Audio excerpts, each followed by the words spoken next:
guys, welcome to the Homestead. So today we're going to talk about this Yahoo News article that came out last week, and it's explaining why homeschooling is booming and the officials that are worried about it. We'll get into it today. But before we get into that, understand I am going to be in Oklahoma, south of Tulsa, coming up next week. It's going to be November 1st. November 1st, that night, that evening, we'll be doing a meet and greet at a location yet to be decided, probably decided here in the next day or so. So stay tuned to the channel. And we'll do a meet and greet at either a pub or a pizza place, something like that. Details are being worked out on that. But I'm going to be in town doing a butchering. We're going to be butchering 3 cows and getting those ready for hanging for a farm that's out there. And so we're going to be out there, and we thought, hey, it would be a great idea to do a meet and greet. So if you are in the Tulsa area, south of Tulsa, I will be at a location yet to be determined, and it's going to be Wednesday night, November the 1st.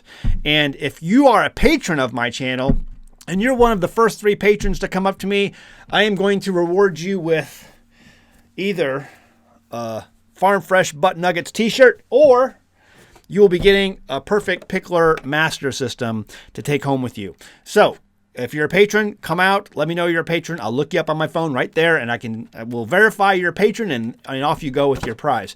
And then if you're not, if you just want to come out and hang out and enjoy a drink with us, or just enjoy a slice of pizza, whatever we determine, then come on out. It'd be great to meet you and visit with you a little bit. So that's going to be November 1st, coming up next week.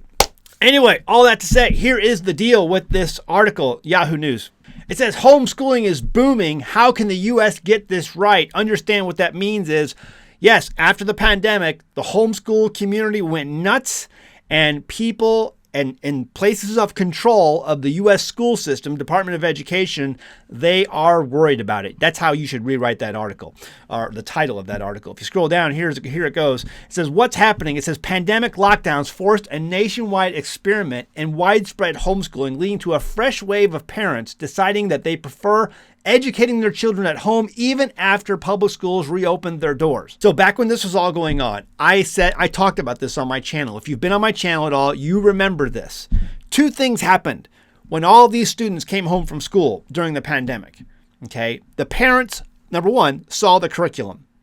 They saw the curriculum and they were like, what is this garbage? Because here's the reality. If you're a successful person, if you have any sort of, ingrained fortitude inside you to see your children succeed, and you look at the curriculum that they're teaching in the public schools today, something that they usually keep behind closed doors, the school system does not want you to see the curriculum.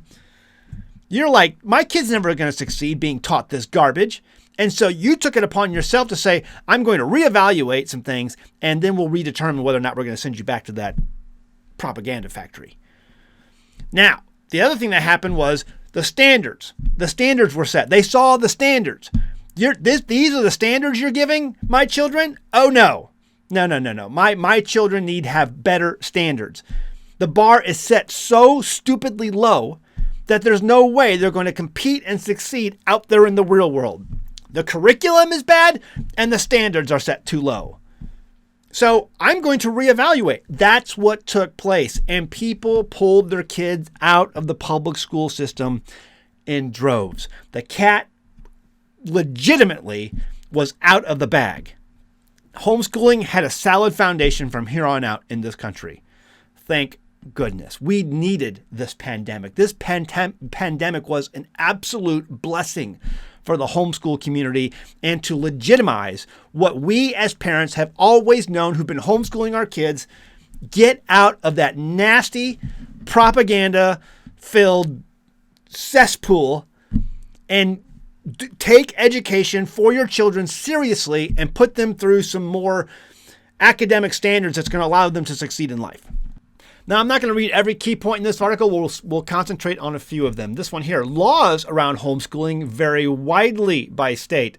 Some set strict requirements for what children should be taught and how they are assessed. Others allow families to homeschool however they like, with little or no oversight. Now, do you see where this article is going? It's slowly going to lead you in a way that there's no standards. We need standards. The reality is, these officials, this Department of Education, all of these different agencies and associations that deal with education in our country, have lost a significant amount of control, and nobody likes to lose control. They want control. And now all of these families and all of these children are outside that control system, and they don't like it. So what this article is doing, because understand Yahoo News is owned by major, news media corporations, and these are controlled by these segments of government. Okay, this is government propaganda, through and through. So this article is going to slowly lead you to that conclusion, and it gets more and more apparent as you go through the article. Let's continue. Why there's debate. Homeschool advocates in the past largely argued that they should have absolute freedom over how they teach their children. That stance draws intense pushback from many experts who argue that basic standards are needed to ensure children get a proper education and are protected from indoctrination, neglect, and abuse.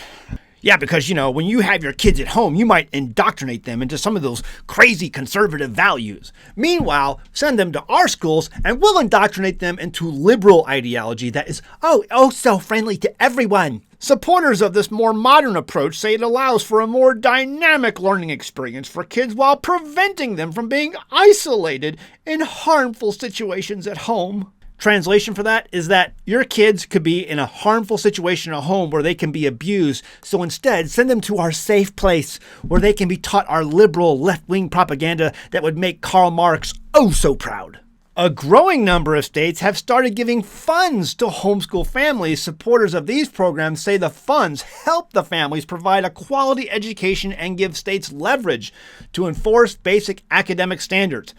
Critics, however, say that the money is being siphoned from the public school system budgets, dealing another blow to schools that are already in crisis. Yeah, you can't give money to those homeschoolers. Are you crazy? That's going to allow them to be even more entrenched in their crazy conservative ideology.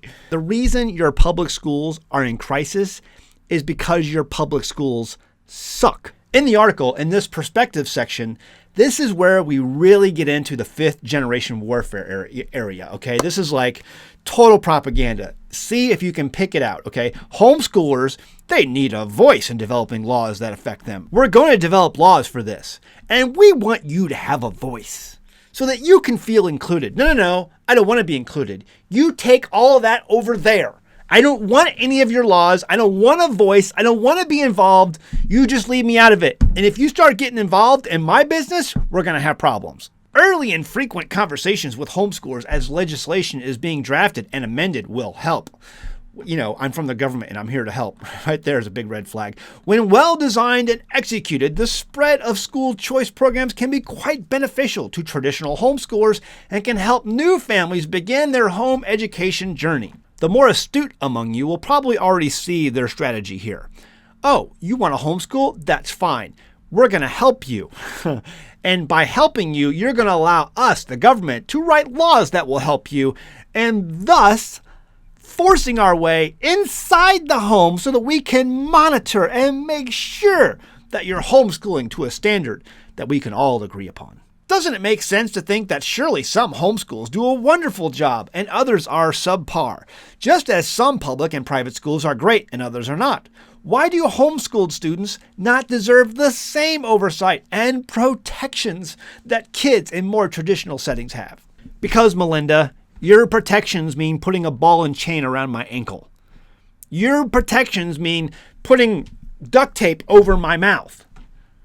I don't want your protections. The hell with your protections. My AK-47 stands in the way of your protections. Your protections are absolutely detrimental to my children's success and future endeavors in their lives. No, I don't want your protections. And here we get to the real crux of the matter. The rise in homeschooling cannot come at the expense of public schools. Public schools are public goods. The state they're in tells us something about the state of the community life too. When they're underfunded and under attack from hostile activists, that's you homeschoolers, and lawmakers, we all suffer. Society shrinks and we become atomized, and children inevitably pay the price. Sarah Jones from New York. Have you seen the conditions of the public schools, Sarah? They have already paid the price. Your public schools are an absolute disaster. When you compare homeschoolers to public school kids, there's no comparison. In fact, here in my state, they actually started doing, homeschool testing, and it was so one-sided.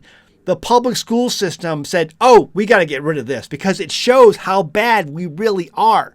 When you look at the testing that was forced on homeschoolers in my state when they started that, compared to the public school testing, it was a complete and total embarrassment for them.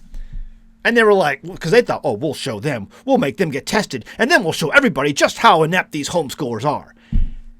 They were like, oh, we got to get rid of this and get rid of it fast. And they did. They got rid of all the testing. They don't test homeschoolers in my state anymore because it's an embarrassment to the public education system. It's an embarrassment to the public education system in all of this country because you guys are the ones who are inept, and the testing proves it. Here's the deal. You take a homeschool kid, let's just try to make it fair. You take 10 homeschool kids and you put 10 public school kids in the same room and put a game of Trivial Pursuit, an updated modern game of Trivial Pursuit in front of them and see who wins. What do you think? Leave a comment below. I would love to hear your opinion on this.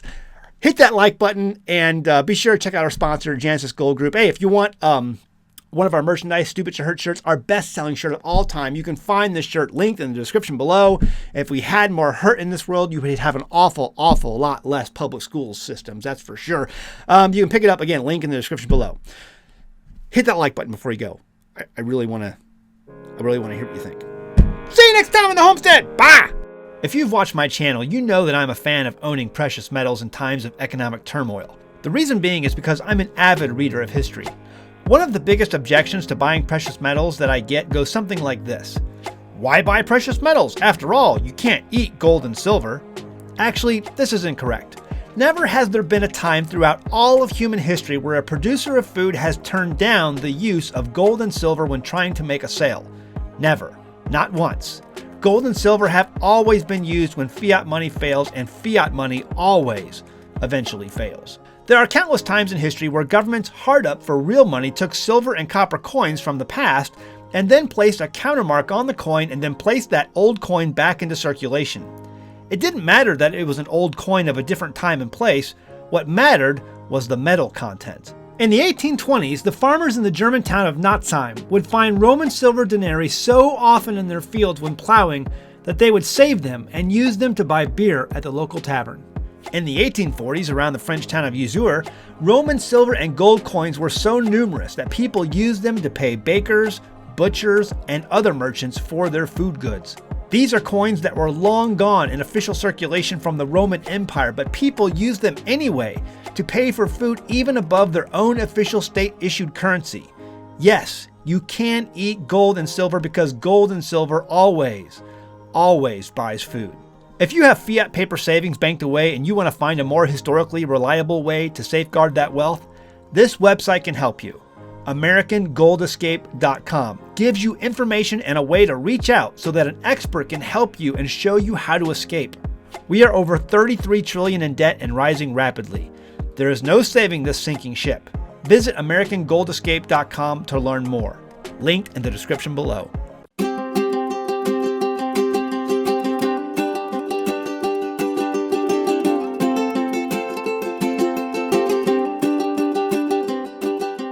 Hey guys, did you know you can become a patron of an American Homestead? They get access to private videos, and we send them gifts from the Homestead that we make here on the Homestead. And we also enter our patrons into special giveaways that are only available to them. And before you go, please check out these other great videos. Go ahead, click. Oh wait.